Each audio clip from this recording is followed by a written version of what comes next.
Well, good afternoon and welcome. I'm Judy Hatfield, the founding principal of Equity Commercial Realty, and this year I am so lucky to have the opportunity to also be the vice chair of military and aerospace at the Greater Oklahoma City Chamber. We're all excited about what our chamber does in Oklahoma City, and part of that is that they organize forums for members who want to learn more about current issues and development in the region, because that helps all of us from an economic development perspective. And you know what? I don't really think that there's any area in Oklahoma City that better defines our story than what we're going to have an opportunity to talk about today, which is Bricktown. And this is an area, as you all know, that was transformed from an abandoned warehouse district to a premier entertainment destination, and it takes a team to make that happen. Today's forum will highlight what's next for the district, but first, I'd like to recognize today's signature sponsor, Cox Business. So please welcome Ahi Park of Cox Business to the stage to say a few words of wisdom.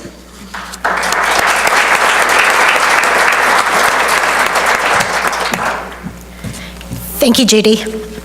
Good afternoon, and welcome to the final forum of the year. I'm excited to hear what's in store for our Bricktown area. Growing up in Oklahoma City, I've seen the evolution from the old condemned warehouses to this area becoming the gateway to our city, rich in history, thriving, and alive with constant activity.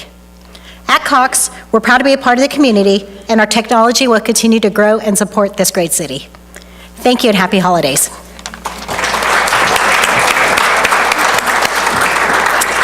Thank you, Ahi. We're also pleased to have lots of sponsors, and that's one of the lucky things about our city. People are always stepping up to help us do the right thing and to be able to provide information to our members. Our corporate sponsors include ADG Inc., Guernsey, and our host sponsor today, which I think is no surprise, is the Sheraton Oklahoma City Downtown Hotel, supporting our event today. Lastly, but certainly not least, is we are so privileged today to have amongst us the governor of the great state of Oklahoma, Mary Fallin. Mary, thank you so much for being here. It means a lot that you would take the time to do that. Okay. Lunch is going to be served shortly, but I'm going to give you just a little bit of brief information as they start to bring things in for you to enjoy. And we're going to have about 20 minutes for lunch, so that should be adequate time to steal your neighbor's dessert if the one that's at your plate is not the one that you wanted. So if you've been in Oklahoma City for more than a few decades, you probably remember when Bricktown was not the place where you wanted to be after work or on the weekends. I've been in Oklahoma City for so many decades that I remember Bricktown when Delaney Furniture was there and lots of other very vibrant companies were actually productive, because I grew up in the furniture business in Pauls Valley. So it's a full circle as I see what's going on today, and then a tremendous opportunity for what we think is going to be going on in the future. So what was once this central hub of which I spoke in the 60s and 70s, so that gives you an idea of when I was a little girl, the era then became run down and vacant, and we were embarrassed by what it looked like.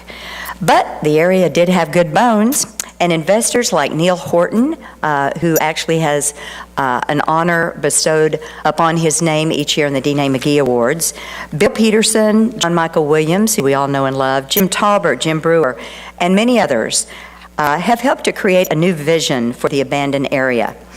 So why not use the architecture of the historic district and create a place where people can eat and shop and be entertained and maybe even live? Building by building, these concepts have started drawing crowds. But it wasn't until the original Metro Area Projects vote that this area really started gaining momentum. So let's walk back through history and remember. While the original MAPS project benefited several areas of Oklahoma City, Bricktown arguably felt the effects first. The ballpark in Bricktown was the first projects built. And when it opened in 1998, it grew huge crowds. And I love baseball, so I happen to have been one of those faces in the crowd. People started to believe in this area, and they thought, you know what, this could be something exciting. And that feeling continued when the MAPS-funded Bricktown Canal was completed just 1 year later. Now, some of the millennials in the group today aren't going to remember when this actually happened, but you've seen it historically in pictures and heard about it as you're hearing today. Almost 2 decades later, Bricktown is a vibrant entertainment district and home to hotels, retail, restaurant, live music venues, and nightlife, and even a university with ACM for UCO being there. So I like the energy of the people now that cultivate and walk on the sidewalks and smile and enjoy each other's company, and I think that that's a really good measurement of how successful Bricktown has become. Its renaissance has also inspired the growth of downtown housing options, especially in the Deep Deuce district to the north. Bricktown is a true model of how public-private investments can jumpstart the positive growth of an area. Today, our panel will discuss Bricktown's ongoing evolution, but before we do so, please enjoy your lunch, and I will be back with you shortly to introduce our wonderful panelists. Thank you.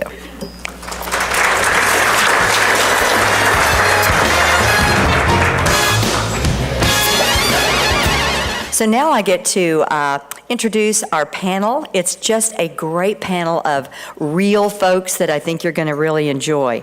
Our first panelist is Chad Huntington. Chad has served as general manager of Water Taxi LLC for more than 15 years. He joined the Water Taxi full-time as general manager in 2002. So he's got a little bit of experience in that area. During his time at Water Taxi, Chad has also been involved with lots of other venues that you guys may not realize, including being a founding partner of Oklahoma's Red Dirt Emporium, which was a pioneering Bricktown retailer. Besides his time on the Automobile Alley Board, Chad also served multiple terms on the board of the Bricktown Association and the Frontier Country Marketing Association. That's a mouthful. You who have ridden with him on the water taxis know how fun he is to be and such a great ambassador to Oklahoma City. Next to the stage, Chad, if you'll come on up.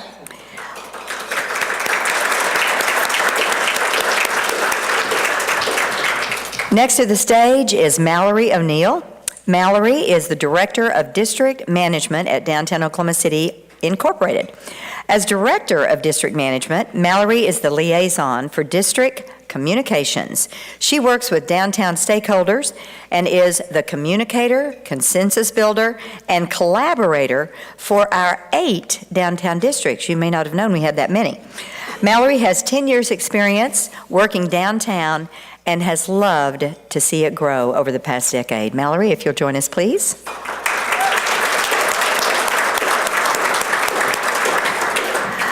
Now let's welcome Charles Stout.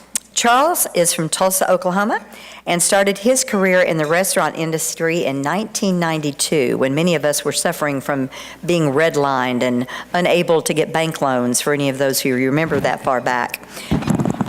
Since 2009, he has served on the Bricktown Association Board of Directors and is currently the president of Oklahoma Craft Brewers Guild and a member of the Oklahoma Restaurant Association. Charles is also the founding president of the Bricktown Rotary Club, which was established in 2003 and has 50 beer-drinking members. No pun intended on that. Charles, if you'll join us, please.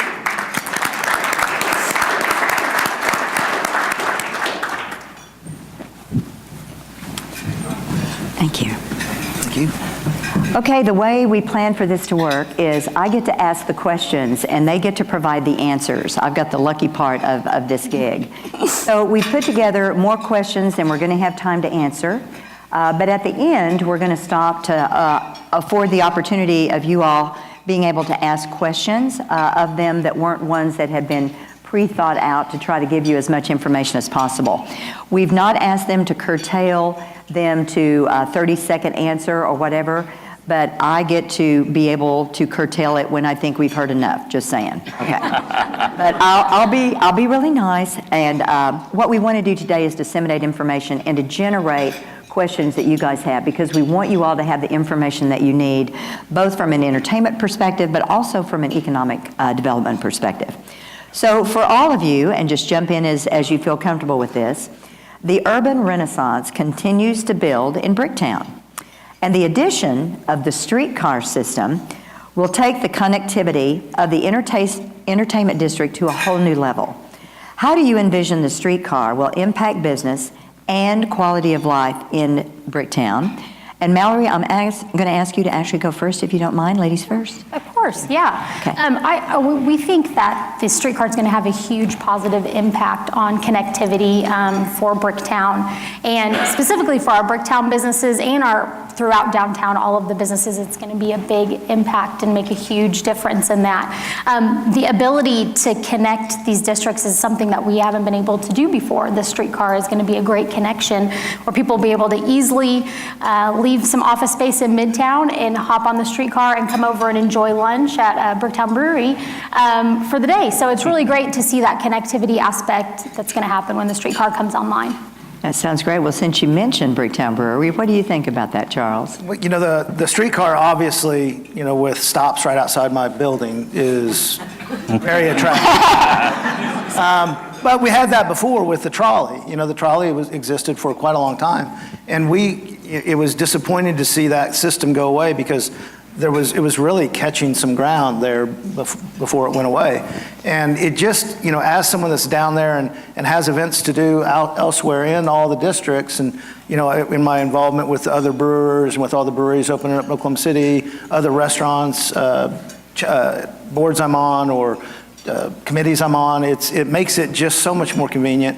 I know people that do business with me that are looking forward to it. I know regulars that work in the downtown area ask me every day, when is it? I pass on Kristen's information, you know, we go on from there. So, but it's obviously, for Bricktown being the biggest magnet of entertainment in all of those districts, I look forward to people having an opportunity to park where they feel convenient to park and come to where they really want to come, which is Bricktown. That sounds great. Okay, you're up. Well, I agree with everything that's been said. I think that it is going to be an excellent opportunity really to flow between all of the downtown districts. You know, downtown just as a whole has become such an exciting location, and people will, I think, move freely between the other districts now as opposed to just going one place. And so I think that's an advantage for all of us, but certainly for Bricktown too. Well, I'm just going to chime in on this because it also comes right by my building in downtown. And although I'm not a huge beer drinker, I have been known to partake of one every once in a while. And that being said, it makes me feel real comfortable that I won't get a WUI, walking under the influence, or a BUI, biking under the influence. I guess it would be an SUI, streetcar under the influence. And I'm thinking that could be a good thing. So, okay, that's my corny joke. So you're up next. I really feel like I'm on the spot on the corny joke.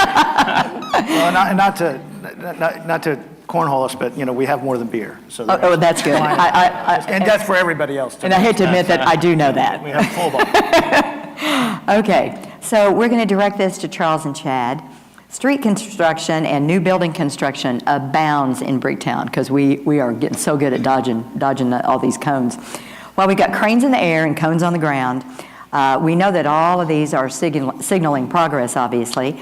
The businesses that thrive on a daily foot and car traffic need easy accessibility for their customers. So how are businesses adapting amid the many construction projects across Bricktown? Well, that's something that we were experiencing even before the streetcar construction. We had, you know, and we've seen that throughout the years in Bricktown. We had Brickopolis. Our neighbor went up, and we weren't able to access for about a year. We weren't able to access our main loading area. But we adapted because we knew that the end result was going to be something much greater than what we had, and now we flow customers back and forth between the businesses. It's been a great addition. So you have to kind of keep your eyes on that down the road. But also, you know, streetcar has been, overall, we feel like has been a lot less disruptive than it had potential to be. The communications, yes. I know Kristen was mentioned, but ADG has just done such a really good job of communicating. Street closures, there were meetings beforehand to make sure that they were timed so that they would have the least impact. So I would say that probably, if you want to point at any construction, the EK Gaylord construction has probably affected us, you know, more so than streetcar even did, even though streetcar's been going on for about a year. So we'll be real happy to see that open up also. But I think everybody just has to understand, I mean, the Renaissance is going to break ground, soon too, at the corner of Oklahoma and Sheridan. So that's just another project, but we have to look at the fact that we're building a bigger, more successful district. Sure. Exactly right. Yeah, I would say what I've seen is, so what? I mean, we're Bricktown, and everybody wants to come to Bricktown. It's a great product. Oklahoma City is a great product, and people find a way. And as businesses, we can't really adapt to the streets. We just have to put a good product out there. So if you're good, which Bricktown is, if you're a good restaurant, which I strive to be, people adapt, and the customer adapts. You guys adapt. So what I see is, yeah, it was more difficult to get there, but I didn't experience a huge drop. It was not significant to me. It wasn't anything I had to change operating systems or staffing levels. The same events affected me very positively that used to affect me with the roads closed out there. So I think what's awesome about Bricktown is that there's so many good operators. The district is run correctly. People still want to come regardless of the cones, regardless of the cranes. They still want to come downtown and go to Bricktown because it's a fun place to go. It is, and what I've noticed from both of you two in that answer, you've got such a positive mental attitude about it. I think that really makes a difference as you approach it with your business instead of saying, woe is me, which is not the Oklahoma City standard that we're all used to. So thank you for that. Really appreciate it. I'd like to add just one other thing to that is related to the streetcar, is that in Bricktown, our streetcar construction was at the leading edge of it. And we are just about done. In fact, we got notification that the overhead catenary system is being installed over the next couple weeks, and essentially Bricktown's completed. And the other parts of downtown now, which I like to say that, that I'm district agnostic. I was on the board of Automobile Alley. I have a lot of love for all the districts. Mallory works for downtown OKC and is connected to all the districts. But Bricktown has an opportunity over the next year to position itself as the district that's the easy one to get around in. I mean, and has never had that reputation as the easy district to navigate. So I think that there's some opportunity afforded over the next year for us to kind of reacquaint ourselves with some people who may have stayed away, because of construction, and say, hey, we're really easy to get around in now, and we're going to be even easier with the streetcar. And some of that's the perception as opposed to the reality of it. So once we get them down and they can see, wow, this isn't as difficult as we thought, then they're back to enjoying the things that they came for in the first place, which is great. Okay, Mallory, we don't want to leave you out. So Bricktown is coming into its own as a more residential district, near and dear to my heart. Yes. So what do you think makes Bricktown attractive to developers? Yeah, I think there's a lot of things that make it attractive to developers. What's really exciting is we are on the cusp of having substantial residential in Bricktown for the first time, with the Still Yard nearing opening and 250 apartment units coming to East Bricktown. It's going to be very substantial for the district. I think that it's appealing because Bricktown has all the things that make up a really great community. We already have the entertainment options. We have office space. So that last 24/7 community mix that we're missing is residential. So I think that's really appealing to developers to get the chance to forge that avenue for Bricktown. Because like I said, we have the entertainment. We've been that for 20 years. That's built in. Office space is flourishing. We have a lot of new headquarters and offices calling Bricktown home. So having that residential component is kind of the last mix to give people what they want today, and that's this proximity, being able to live, work, and play in the same location. And it's going to be really exciting to watch it happen in Bricktown. Having done residential development, one of the things that's kind of backwards is usually you need the rooftops before you get to have the opportunity to move into an established area at the top of their game with the retail and the office and the entertainment and the 24/7. Right. That is a developer's dream. So I see that Gary's project is just the beginning of wonderful things to come. Sure. Okay, so to all of you again, let's talk about the link between this growing residential climate and how that may change the mix of business and retail in Bricktown, if you think it will or think it won't. Who wants to start? You're closest to me. Okay. Obviously having the residential, the rooftops, down, we see the change in customer. A lot of walkers, a lot of busy times with the restaurant full, and go outside and the parking lot's a third full. So I know we've got walking commuters going around.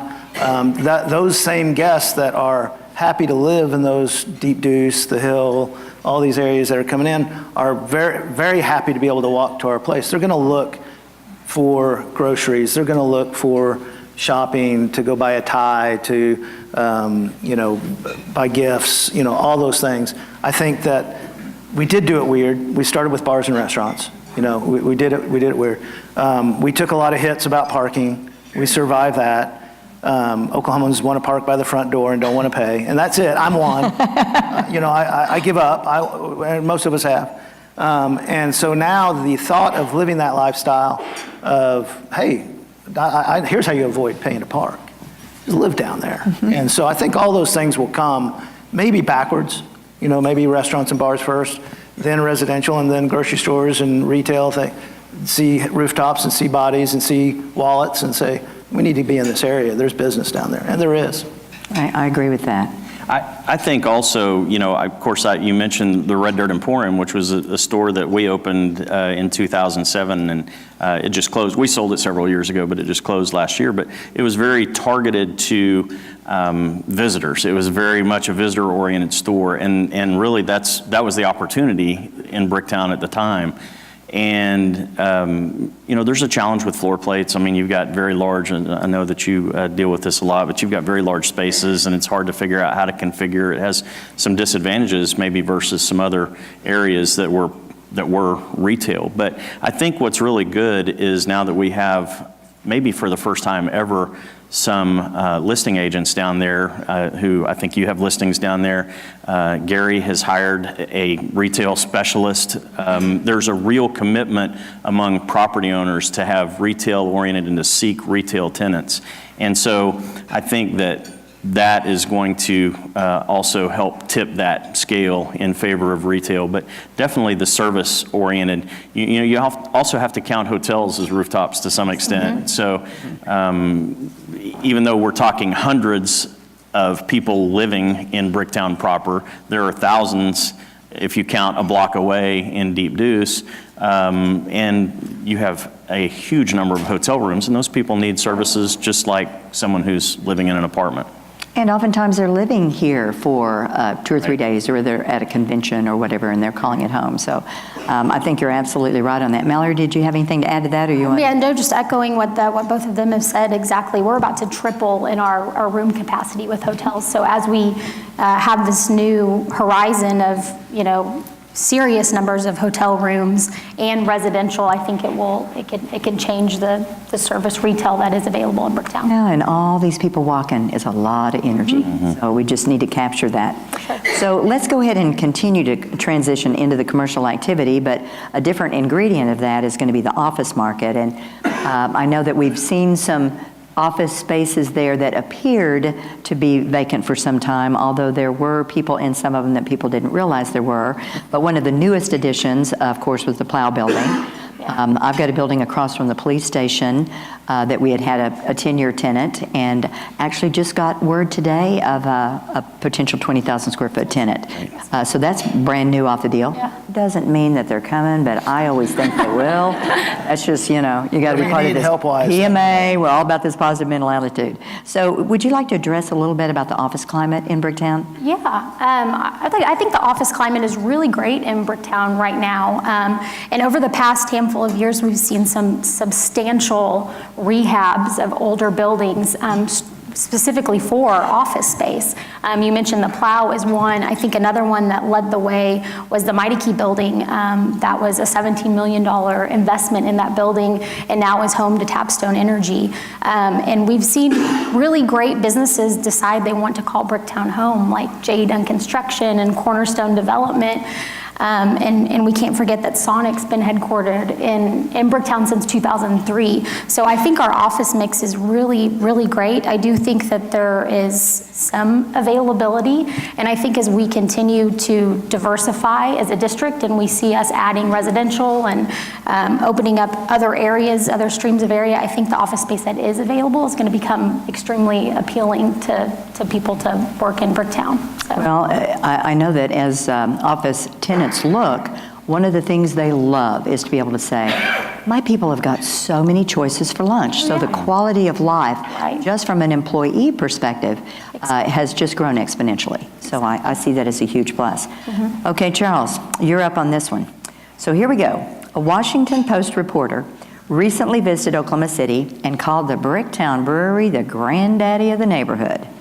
I'm thinking part of that granddaddy is, tell me this story about how are brewers known to have beards? And at one point, didn't you have like 2 brewers without beards? I mean, what's up with that? Do you trust somebody that's making beer that doesn't have a beard?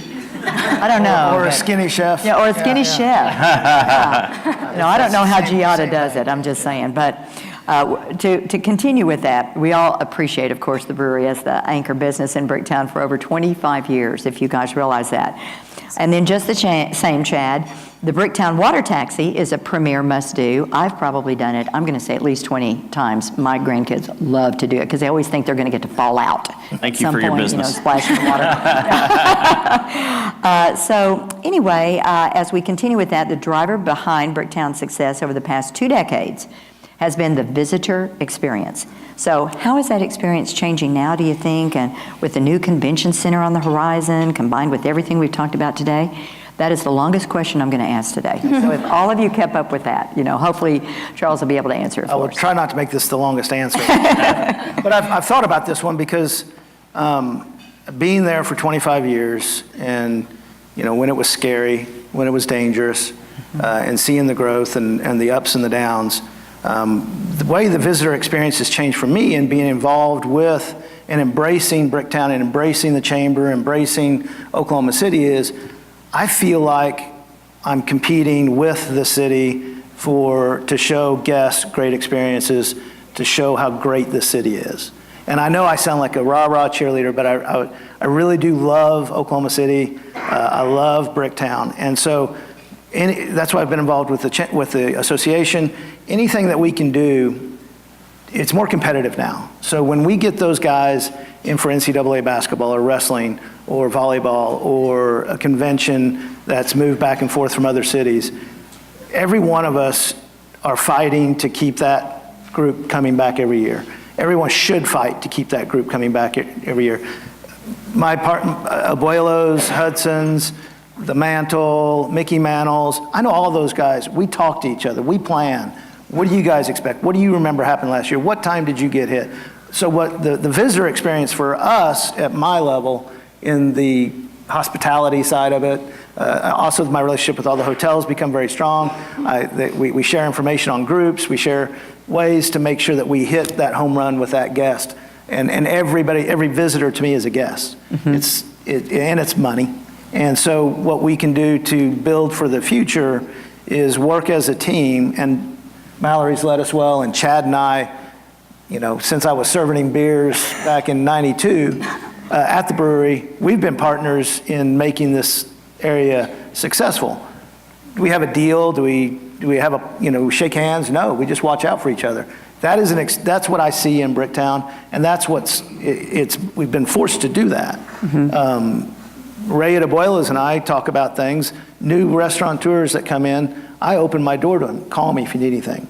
I don't need you to fail. Right. I don't need 45 people to walk in from New York that are down in town for this convention in Oklahoma City and then just go have a horrible experience because one of my partners or one of my fellow restaurateurs wasn't prepared or had no idea this group is coming. Right. And so we're competitive. I think the visitor experience is don't screw up, make sure we're ready, give the best thing, build for tomorrow. That's how it's changed for my group. And I can say all the people, Chad, I know feels that way.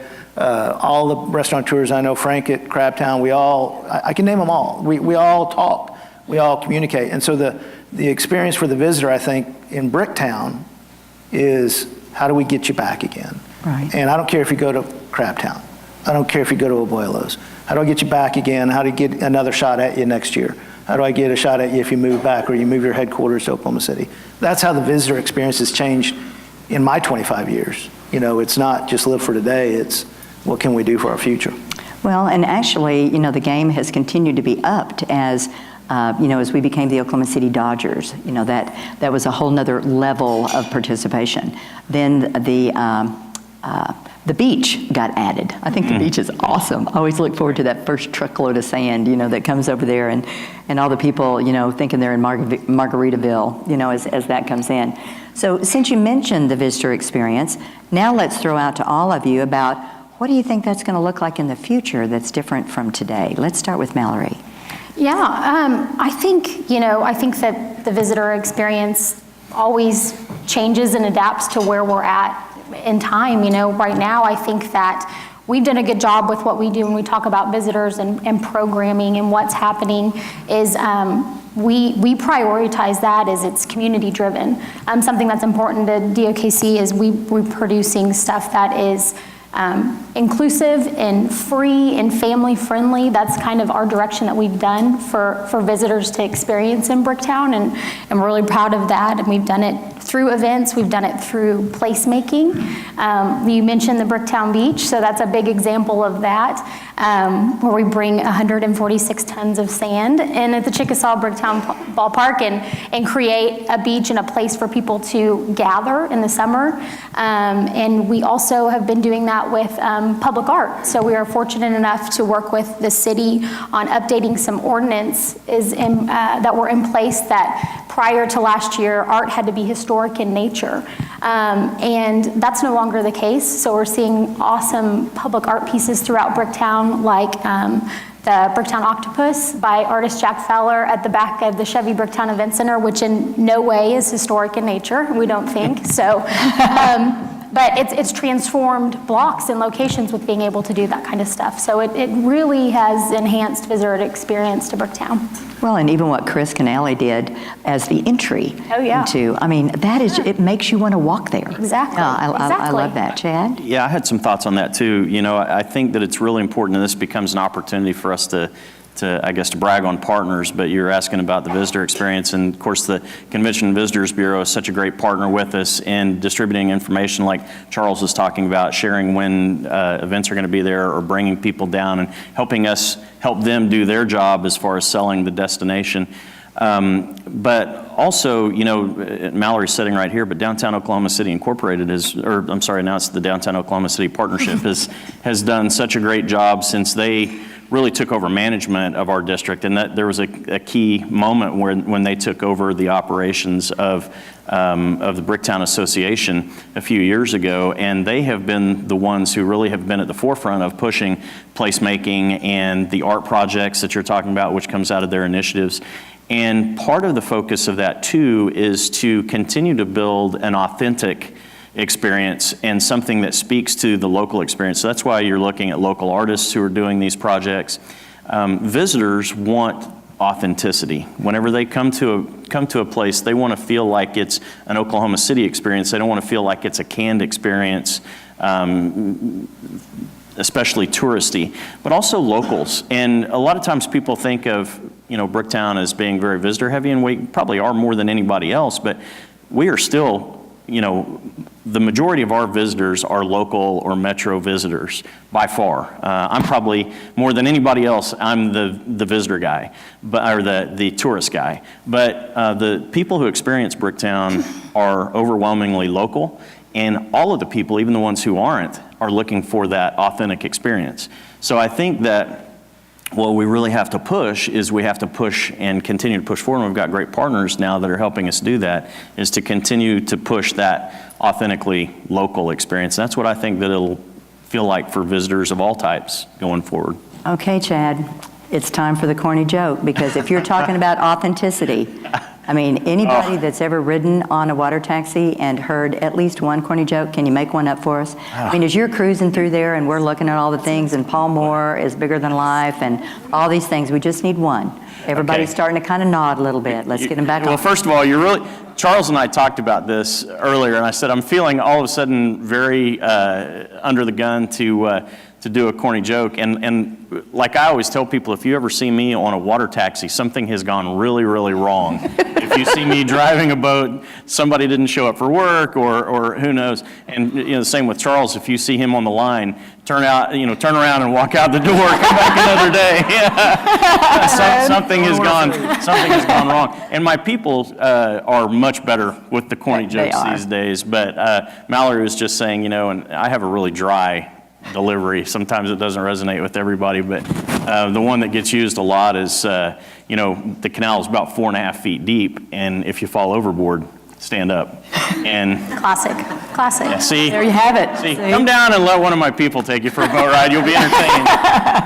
Okay, but everybody started laughing. We wanted them to get I wouldn't back go. engaged. I wouldn't say it was laughing, chuckling. Okay, well, we'll take it. Okay, Mallory, so if you wouldn't mind explaining a little bit, the Oklahoma Department of Transportation plans to get the construction bids for the next phase of the Oklahoma City Boulevard, and if you guys don't use that, I think there are posted speed limits, so if anybody from ODOT or the city is in here, I apologize that those are hard for me to see, because it's really a zippity-doo-dah way to get down to downtown Oklahoma City quickly if you haven't used it. But let's go back to the reality of the question. So with the hopes that the contractor would start before next spring. So how do you envision the opening of the boulevard all the way will impact connectivity between Bricktown and the downtown business district other than speed? And are there other areas of connectivity that you would like to see in the progress? Sure, yeah. We are really excited to see the Oklahoma City Boulevard come in fully into Bricktown. So it'll again change connectivity. It'll allow another avenue to access Bricktown and to leave Bricktown, get it traffic in and out. We're really excited to see what the opening of the boulevard will do to existing traffic patterns in Bricktown. We're hopeful that with that opening, it will alleviate some traffic, maybe say on Reno, and we can explore ideas of on-street parking and some pedestrian accessibility that have always been high priorities, but not able to make that happen a reality because of how heavily traveled it is. So I think this boulevard coming into play can be a really big piece of maybe changing some other locations in Bricktown, which is really exciting. And in terms of connectivity, there's a couple locations that are high priority for us. One of those being the connection between Bricktown and Deep Deuce. That's really important. Deep Deuce is primarily residential, and so Bricktown gets to serve as the playground for people that live in Deep Deuce, and making sure that they have ease in traveling back and forth is really important.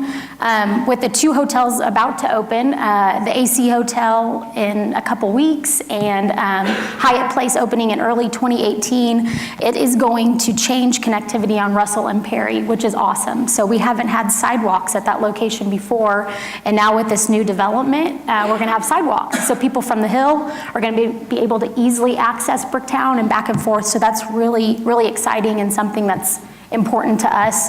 Another connectivity issue that's important to us is the connection between Bricktown and the Boathouse District. And this is strictly a pedestrian connection. And I think it's still, we're at the phase of educating people and letting them know that there is this connection here, because there's a lot of the public that don't know that you can park in Bricktown, spend some time, and then take a 5-minute walk and be in the Boathouse District. So that's a high priority on letting people know that that's there, and then working with the Boathouse District and the city on enhancing that connectivity, making it an enjoyable walk, making it a great experience, and those are some areas that we're really focused on. Well, if they don't know about that little 5-minute walk, it is awesome. No, it's because great. used to, in the olden days, we had to go all the way around and down when we had the first festivals on the river, and so this is just like... It's No, great. it is awesome. We need a yellow brick road there to get everybody down. Okay, so speaking of the Boathouse District, there's a growing conversation about the prominence of Eastern Avenue now as a gateway into Bricktown and the Boathouse District. Now, with the announcement that everybody's excited about with the American Indian Cultural Center planning to open in 2021 along Eastern, and the exploding popularity of the Boathouse District, and I was just talking to Governor Fallon about her tremendous performance on the zip line. Just, that was amazing. Because she planned and she performed. It was awesome. So how critical is the commercial redevelopment of the area around Reno now going to be to that overall experience? So who'd like to take that first? Okay. Yeah. Different boats, but we work really closely with Mike and everyone down at the Boathouse District, and that's been an ongoing question of theirs is how do we better connect? And I think we also have to look at water connections because there is a water connection there, and that's chiefly my concern is water connections, but also pedestrian connections. And when you're talking about Eastern, it's already kind of taking shape, without maybe a plan in place right now for that area. And I know that the city has an awful lot to say grace over in getting involved, but now, is probably the time to start having that conversation of how do we manage that growth? How do we make sure that those are pedestrian-friendly connections? Because at the end of the day, what we're selling in Bricktown or in downtown is a walkable area. And I know that we're a regional draw and people show up in cars, but our job is to get them out of the cars and to keep them in the area, to keep them in place. That's how the city benefits in sales tax revenue. That's how the operators keep their heads above water. And so we have to find ways to make sure that whenever somebody lands at a hotel, for instance, or they're at the American Indian Cultural Center or wherever, that they then filter on into the district as opposed to walk out to their car and get in their car and go to the next place, whether that's in Oklahoma City or in downtown or wherever. Because at that point, we've lost control of them, But if we give them an engaging environment that brings them further down the street, that has, people talk about walkability and a lot of times confuse that with accessibility. That doesn't just mean that there's sidewalks and wheelchair ramps and et cetera. It also means that it has walk appeal, that there is a draw, that there's a reason why people want to continue down this street.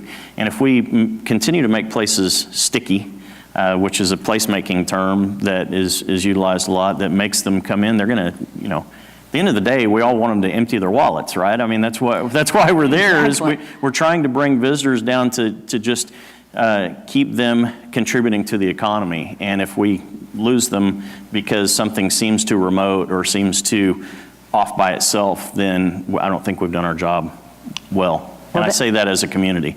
That's brilliantly communicated. So as we've just heard Chad say, Mallory, is there already a stakeholder strategy going on that is pulling all the people from those arenas and then looking for even other financial ways that we can make that happen? Yeah, definitely. We're facilitating conversations with all the parties that are involved in East Bricktown. I mean, it's when you look at Sheridan, what's happened in the last couple of years, it's completely filled in, with infill, and we're seeing that same pattern happen on Reno with hotels that are about to break ground. Some of them have already started. So yeah, it's the process of working how we can, just to echo Chad, how we can connect all of that and make sure that those places are as easily accessible to the Bricktown core as they can be to the Boathouse District, and making that a true gateway entrance into the district. And so that it flows easily. Yeah. So Charles, any comments on that? Yeah, I think, those are unique destinations, that Indian Culture Center and the Boathouse District. And the Boathouse District is amazing, and the Culture Center is awesome.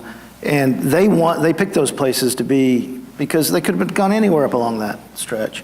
But the proximity to Bricktown is attractive, there's no question. From what I hear, and that's not my ballywick, but they want access to us. So this is symbiotic. It's not Bricktown, us going, we want your customers' dollars. We want to find a way to steal, if they're coming to see you, how do we get a piece of that? Well, it works both ways. They really want to show their guests that, hey, you can come down, experience the Boathouse District, and then easily walk and go enjoy several places to dine in Bricktown. So that's what I see, is that both of the, talking with Mike in meetings, he wants a connection with Bricktown as bad as we want a connection with him. Mm-hmm. So it will happen. Yeah. That somehow it'll find a way to happen. Well, we've got a lot of positive players, and that's it's just like another module that we connect, it's like as if we've got this Lego town that we're putting together. So before I go to Q&A with opportunities for you all to ask questions, we'll just do one other quick question for all of you. So even with all the development that's taken place and all the excitement that we've all indicated, and we got the most positive people in the universe up on stage today, is there an area in the Bricktown location that you would say is prime for development that hasn't happened yet? Now, some of you all probably are familiar with what's going on with the spaghetti warehouse, and certainly that has been prime for decades. But is there something that you all see as, boy, if we could have this chink in the armor, that would really make a positive difference? Who wants to take that first? I think that Okay, Mallory, you're up. Yeah, Spaghetti Warehouse definitely is a big one that we have our eyes on, that is in the heart of Bricktown, and now with it being locally owned, we're hopeful that there's some really great things on the horizon for that building. Another one that is in the works that I think is very vital and important is 108 East California, which is formerly Margarita Mama's, but it's kind of that last piece on the canal on that block. And it's one of our most active blocks in all of Bricktown. And so having that final piece filled in is a really big deal, and that is set to be an event center coming, which is going to be really great. So I think those are two buildings that I can think of that are very substantial in the middle of Bricktown that we're really excited to see development happen in the near future for those. Okay, that's great. How about you, Charles? My comment might shine a little bit negative, so I'll get off this reputation of being Mr. Cheerleader, but I think what I would like to see less of is less quality operators or people in just to shear the sheep. There are club guys and bar guys that come into some money, and they come and they throw open something, and they don't operate professionally. We've seen them; they never last, so they get cold out. And I am seeing it now that we're seeing that happen less and less. There for a while, you say, "Did you go to that new bar yet?" I didn't even know it had opened. There were so many coming up, and they were not quality. And so, just what I would. The empty Margarita Mama's not being there, the many different restaurants and bars that have gone down are a negative. There's no question. And I think almost all of them I can point to lack of quality operations, lack of dedication to their trade. So what I hope to see is not chain groups, not national groups, although I don't think that would hurt our district. I really don't. I think travelers like to see brands that they're comfortable with. More so than not, people want local, which is me, which is great, but I think quality operators, experienced operators, more of those coming into our district make our district better, and you see less changing names on restaurants. That's what I would like to see slow down. I want more restaurants. I know it's crazy. More successful restaurants, more quality restaurants would be better for my restaurant. Well, I mean, people like to just go, where do you want to eat now? I don't know, let's just go to Bricktown. We got choices. It's awesome. And that's what we've always said, is we know that occasionally I'm the choice as you drive from Edmond, or as you drive from Yukon, or as you drive from, a lot of people come down just for me.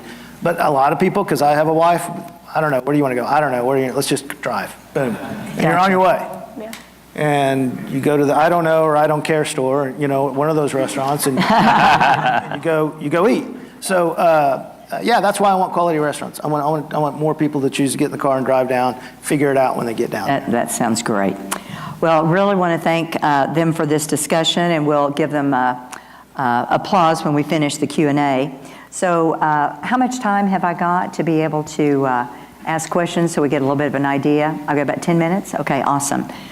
So we're going to open it up to questions, and a member of our chamber staff will actually bring a microphone over to you. So if you have a question, if you'll raise your hand, then she'll bring a microphone over to you so that we can all hear the question. So who'd like to be first? I think we had right over here. Thank you. My husband and I, this past summer, we rented the bikes, which we hadn't done before. And we went over the bridge, and we went down to the river and rode the whole bike path, and we were probably out about 2 hours, had lunch, had a great time. So we were coming to the end of our day, and we went to go park the bikes. Well, there was only one slot left. So we had to coordinate, on how I'm going to go back to the hotel or whatever we were doing. And it took my husband about 45 minutes. He had to go to each bike rack to see if there was a slot.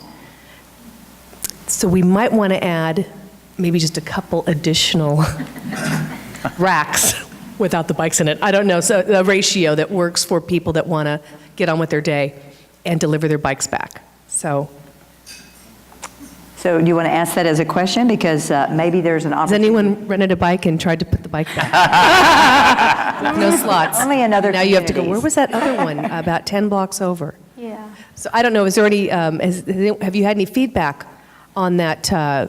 Not specifically about not having a spot to put a bike, but that is a good point. That Spokie's program is managed by Embark, and I think that as downtown continues to grow and expand, the possibility of having more stations, more locations is definitely a conversation that's being had, I think, with Embark and with our organization for sure. But I think that it's just having that demand there. So making sure that it's sustainable and making money is the big question with all bike share programs nationwide or actually international. But the chance of having more locations, I think, is definitely on the table and an important conversation to have. There's also a new model in that industry that's a dockless bike share, and you just don't even return the bike. You take it, you just drop it, and GPS and et cetera. So that may be an opportunity for them to explore down the road. The thing with the docks is I think they cost around $50,000 to install. So yeah, so it becomes a challenge for them. They work with limited funds, obviously. Embark,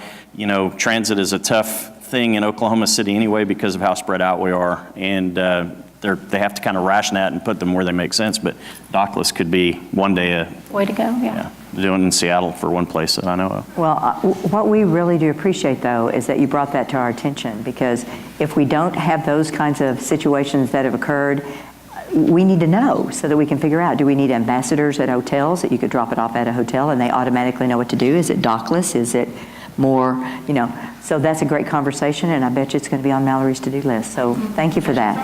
Other questions?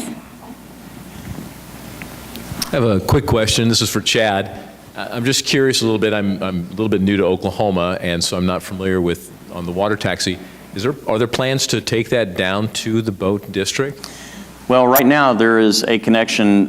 First of all, the canal is, I think the difference in elevation between it and the river is 17 feet.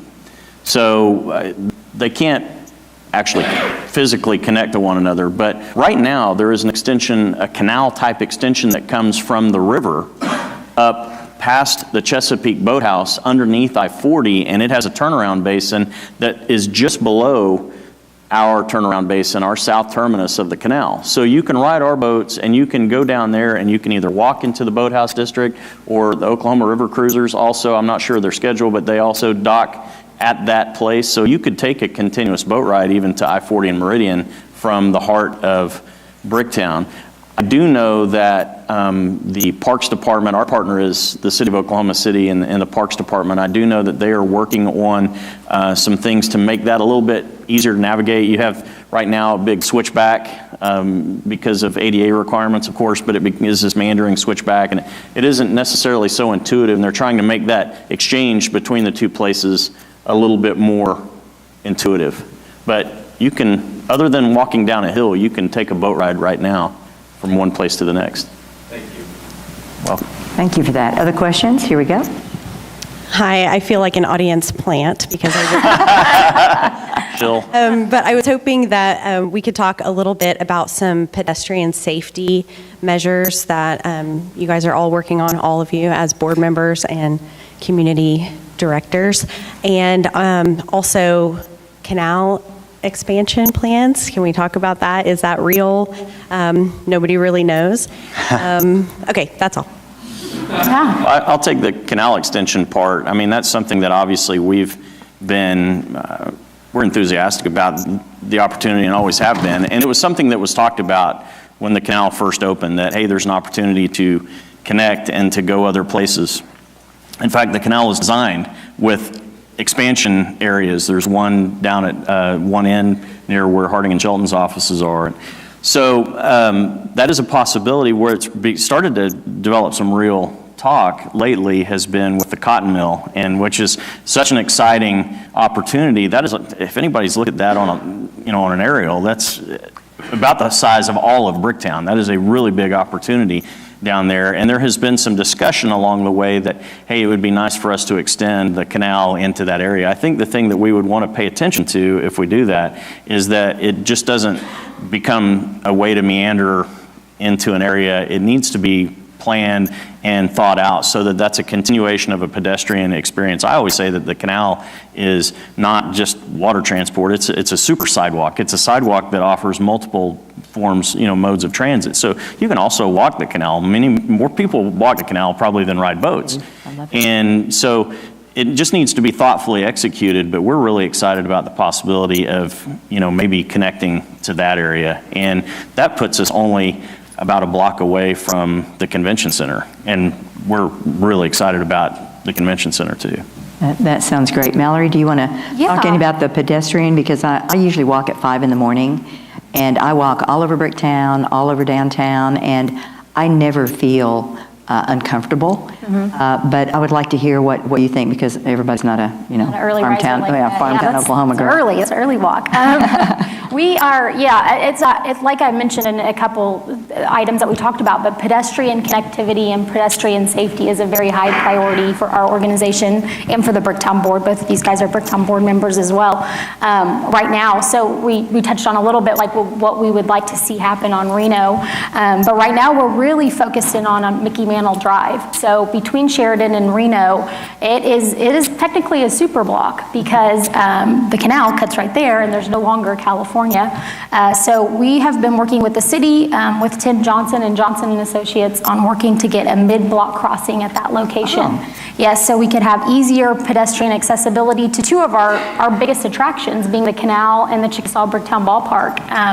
We've had Tim and IQC with OU commissioned to give us some numbers, and we're having at certain times upwards of 1,600 people crossing, technically illegally because they're crossing mid-block there during a 10-hour stretch. So it is a very high priority and needs area for us to give pedestrians that accessibility back and forth from two major attractions. Still the most pedestrian-intensive district, bar none, of all of Oklahoma City. It's the most pedestrian-intensive area, and we have to pay attention to that and make sure, for one thing, that we're prioritizing them, make sure that businesses are interacting with them, and also making sure that they're safe and that it's appealing. Right, and well lit, because I think that's a real important part. Me too. I think it's going to be just about time to wrap up. Have I got time for one more question? Okay, great. One more? Who gets the microphone first? Hi there. Okay, you've already got it. Great. I know we were talking a little bit earlier about Oklahoma City Boulevard. Hi, Judy. And the accessibility, especially from north and south and then east traffic. Can you talk a little bit about rollout plans? Because I know there's still an awareness problem that's even there, that it's such an easy place to get downtown. And I'm biased. I'm from House Smith, so we've got Charleston's and Toby Keith. So I'm especially interested in how that's going to be promoted as an avenue downtown. Thank you, Kirsten. Who wants to take that? That's a great question, really great question. So I think that's a high priority for our organization too, and we'll work closely with the Department of Transportation and the City of Oklahoma City on how that plan will take place and how it will unfold. We've seen part of the boulevard, accessible now in Bricktown, which is really great back there behind Lower Bricktown. But as we see the full stretch come into play, I definitely know that will be on the table, is how we are going to educate the public on the accessibility there, how to use it, where you can access it. So I do think that's part of the conversation we'll have with the partners that are really involved in that boulevard. Kirsten, I would just say that since you're new to being the marketing director for House Smith Restaurant Group, congratulations. Yes. I have a feeling there's going to be some communication going on here that's going to be very positive to the Yes. There already has been. Yeah, that is awesome. Well, let's give all of these panelists a big round of applause.